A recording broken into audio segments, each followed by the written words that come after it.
we have a bed of sweet potatoes here.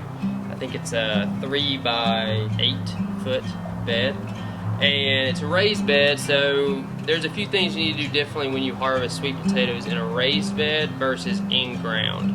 The first thing you're gonna do, first thing that I like to do, regardless of if it's in ground or raised, I like to take a pair of nice clean snippers, and I will take all the greens off of the sweet potato. That way you can really see what you're doing. Okay, so once you've got the greens off, then you can come in, start forking, and you really want to only fork the beginning of the bed just to start loosening it up. So once you get some of that soil loose, then you're going to be able to just use your hands for the rest. And if this was an in-ground bed, then you would just literally start from the outsides of the bed where the potatoes aren't even at, and that way you don't risk wounding them, and you'll just start forking in, and then you'll be able to really just slowly pull those potatoes up without, you know, having any really big wounds on them, and they'll just store a lot better if they don't have any of those injuries. So yeah, let's get to it.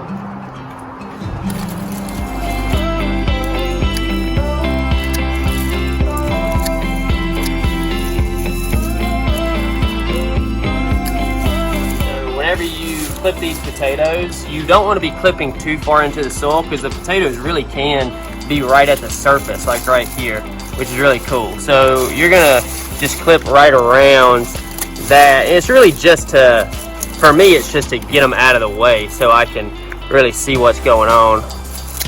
And then you can also eat the greens, which is really cool.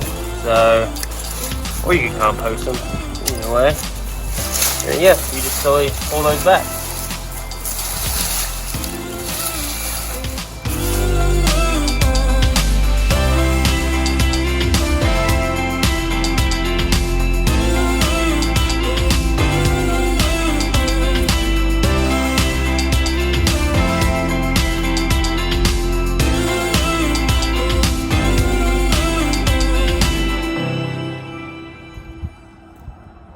Alright, so we've got our greens taken off the bed, and we've also got our irrigation taken off the bed. If you have drip irrigation, you obviously want to move that out of the way if you're, scared you might puncture it or something like that. So we've got a nice clean bed. One thing that I forgot to mention is that how to tell when to harvest sweet potatoes. Sweet potatoes are pretty cool because they will indefinitely grow as long as it's warm, and that's pretty much it. It needs to be warm, they need a lot of sun. So they're not too picky, they're different. They're in the morning glory family versus the nightshade family, which is what Irish potatoes are in. So they'll just keep growing if you want them to, but a lot of times frost will kill them back, and that's when you really need to harvest. As soon as that frost kills those greens back, you don't want those potatoes putting energy back into those greens.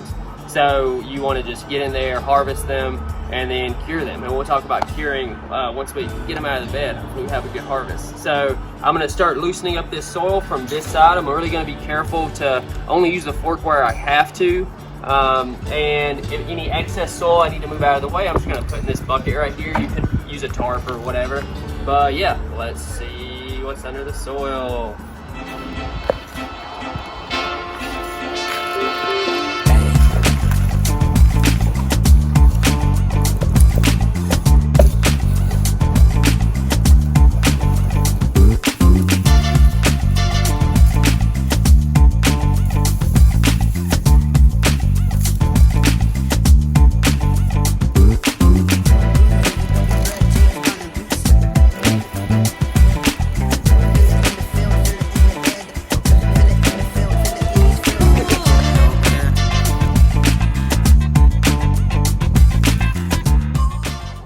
Okay, so we just got done harvesting that sweet potato bed.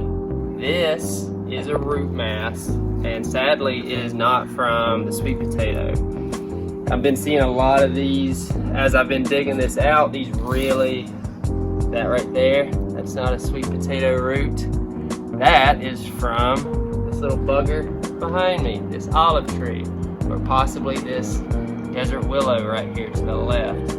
It's really important if you have these native trees around your garden beds that are getting a bunch of water to have a nice root barrier that's on the bottom.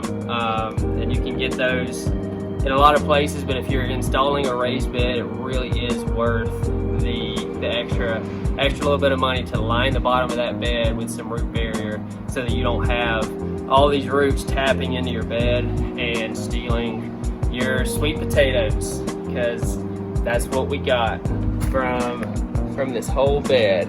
It's pretty sad little fellas in there.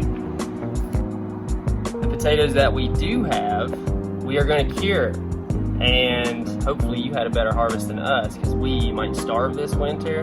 I don't know, maybe we can start a GoFundMe or something. But no, that's gardening, people. You know, sometimes you have a good harvest, sometimes you don't. Most important thing is that we learn from our mistakes, and that we, you know, put in that root barrier and really just move forward, you know. So curing these potatoes is pretty simple. For sweet potatoes, you may have not cured them in the past and you notice it has just a really bland taste to them. They're totally edible right out of the ground, but if you want them to taste like you would, you know, buy in the store, you're going to need to take these and you're going to spread them out somewhere that it's about 80 or 90 degrees and has about 80 or 90% humidity. You want to leave them there for 10 to 14 days, and that's how they'll move sugars around. It's a process that I'm not 100% familiar with, but that's important for them to be able to store, because they will heal any wounds that they've accrued during the harvest process, and they'll also just taste way better. Okay, so moving forward, we want to, like I said, learn from our mistakes, and our number one mistake was just having a bed so close to these native trees and not have a root barrier on it. So that's something that if you're not going to put down a root barrier, you're going to want to make sure that you dig down every time that you're planting this bed out and remove as many of those roots as you can, because they really will creep in there pretty quick, and you can see what'll happen. We had really good looking sweet potatoes. They looked totally fine, but they just were really bombarded by these tree roots. So yeah, that's something that you can do, and it'll really give you a much better yield every time on these beds. We're gonna finish clearing out this bed. We're gonna fork down really deep and get as many of these roots out as we can, and we're gonna replant, because it's fall and we need to be replanting. So yeah, learn from our mistakes. Have a good day.